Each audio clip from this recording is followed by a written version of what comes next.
Okay, basically I have a spectrum analyzer running with the RTLSDR on the left side of the laptop.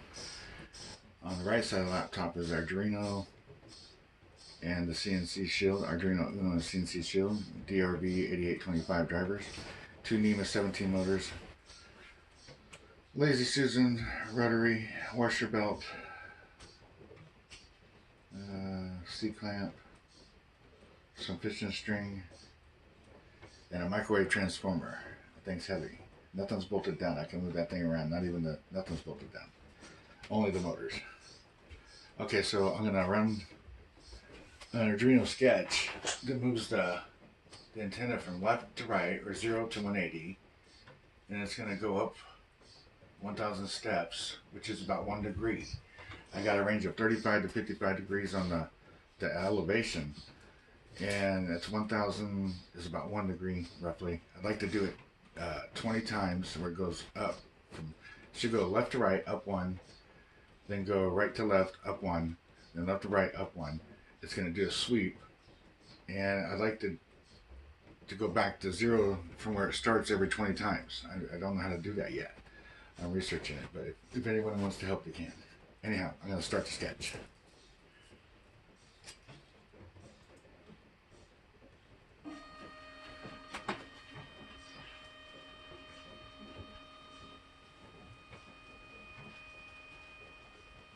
Those are satellites on the screen. It's picking up 12.2 gigahertz signal.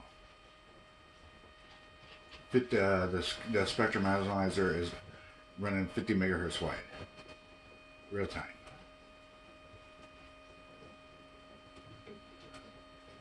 It's detecting signals. You can see them. I'd like to be able to log the areas, map the sky, and satellite tracking, or sun tracking, moon tracking, hydrogen line. They just moved up. Now it's going to go back. That's the first time. So that went from 35 degrees elevation to 36 degrees elevation. 1,000 steps. The motor drivers, the DRV8825, are running in 16x dividers that you set on the CNC shield, both the X and the Y. To go from 0 to 180 is about 25,000 steps on the X. To go from 35 to 55 degrees elevation, it's about 22,000 steps. It's just one rounding at 1,000 per degree. It could be more. So that went up another degree. And I'd like to do this. It's working correctly. It goes up.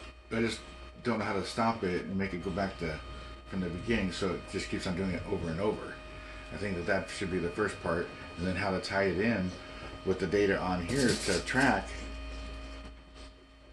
Would be nice. Those signals getting stronger.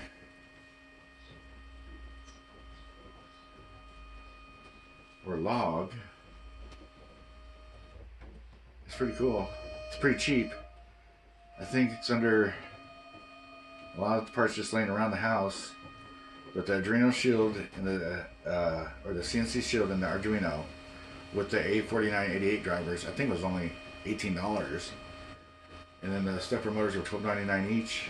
And I got not pulleys on there, but they're where you connect a connecting rod to another, like a shaft for a 3D printer. So I'm using them as a pulley kind of, but it's not. But those were $6.99 for 2. So under 60 bucks.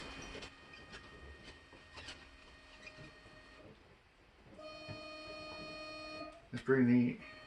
But I'd like to do something. Maybe you guys some suggestions. I'm trying to figure out what I can do with it. I don't really know. I'd like to be able to track the sun in a day and watch that thing go across, and it keep its power levels right in the middle where it exactly is, and make an arc, and maybe record the arc where it makes, or I don't know. Is there some kind of software I can use to interface? There might be some star mapping software. I'm not sure. Okay, I'm gonna sign off. You can see, I'll let it go up one more time, and Then return and I'll start the blink program to shut it off. How I'm controlling it probably ain't the best way, but everything's working pretty good this way so far. I had problems with the GRBL firmware upload and using one of those CNC, I think BCNC or BCNC, yeah. Yeah, it was making my motor sound funny, or I didn't know how to adjust it, or something was out of whack. But if I just edit Arduino sketches, it seems to respond way better to how I can understand it. I should have limit switches, but I ain't getting no slipping, and everything's repeating. So even though I don't have limit switches, maybe I should be able to program its start point and its end point and when to repeat. I'm gonna the process because I just want to do it over and over, like sweeping, like it should. And then what to do with that data, with the power levels of the Q spectrum analyzer and the Lime SDR that's tied to the LNB of the DirecTV. I can get 12.2 to 12.7, 18.3 to 18.8, and 19.7 to 20.2 gigahertz ranges. Right now I'm using 12.2 roughly on the low end.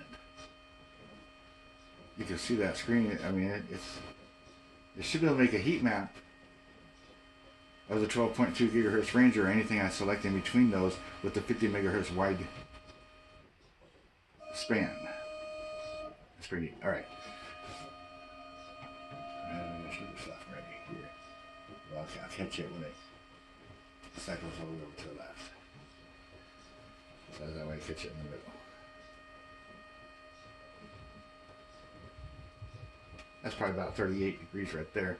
The DirecTV satellite is in that area right there that just passed at 41 degrees. So those signals are going to get stronger.